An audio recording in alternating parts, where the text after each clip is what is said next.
Vatandan uzoqda yashab ishlayotgan o'zbekistonliklar uchun dunyoning 10 ga yaqin davlatlaridagi 50 dan ortiq shaharlarida iftorlik dasturxonlari yozilmoqda. Istanbuldagi iftorlik dasturi 8-mart ayollar bayrami kuniga to'g'rilandi. Hukumatimiz tomonidan xorijda iftor dasturlari yo'q edi.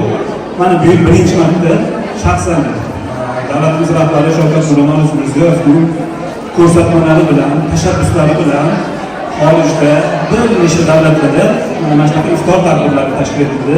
Tadbir O'zbekistonning Istanbuldagi bosh konsulxonasi, O'zbek ayollari huquqlarini himoya qilish jamiyati, O'zbekiston madaniyat, birdamlik va hamkorlik jamiyati hamkorligida o'tkazildi. Hammani Turkiyaga Ramazon oyi bilan muborakbod etaman. Turkiyaga Ramazon oyi barchamizga xayr, baraka, xonadonimizdan fayz arimasin. Iftorlikning ma'rifiy qismida Toshkent Islom instituti katta o'qituvchisi Faxriddin Muhammad Nosirovning ma'ruzasi tinglandi. Ya ilahi, ya Mavlana ilohiy, ushbu kunda tutgan ro'zalarimizni qabul qilgin. Qiyomat kunida noma avvalimizda butun bo'lib ko'rinishni nasib aylagin. Hammamizni jannatga kirishimizga vasila bo'lishni nasib aylagin.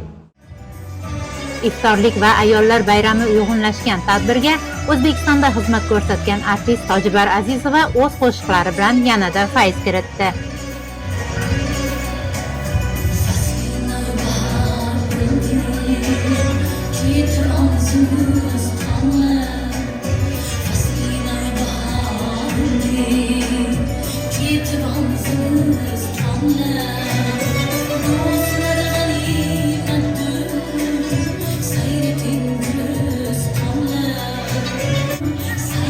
O'zbekiston xalq artisti Zuhra Ashurova o'zining go'zal chiqishlari bilan o'zbek ayollarining so'zi bo'ldi.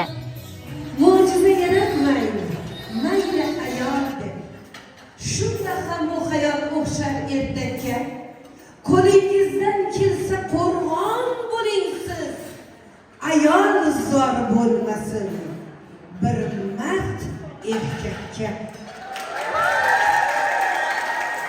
Turkiyadagi 300 ga yaqin o'zbekistonlik ayollar diydorlashgan tadbir o'yin kulgular bilan vatandagi hayotlari sog'inchini biroz bo'lsa-da bosgandek bo'ldi.